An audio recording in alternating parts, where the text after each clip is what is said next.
દુનિયા આખી વિજ્ઞાનના માર્ગ ઉપર ચાલે છે. ઘણા લોકો વિજ્ઞાનને જ સર્વોપરી માને છે. પણ એક વાત તો ખાસ કેવી ઘટે, વિશ્વના સૌથી ટોપ ડોક્ટર્સ હોય એમના નિવેદનો સાંભળ્યા છે, જોયા છે.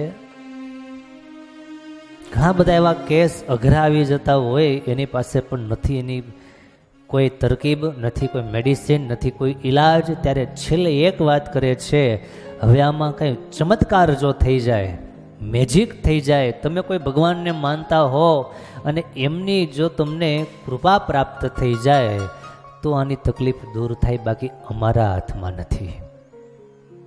મોટા મોટા ડોક્ટરો પણ છેલ્લે આ વાત કરે છે, હવે અમારા હાથમાં નથી, ઉપરવાળો જે ધારે એ થાય.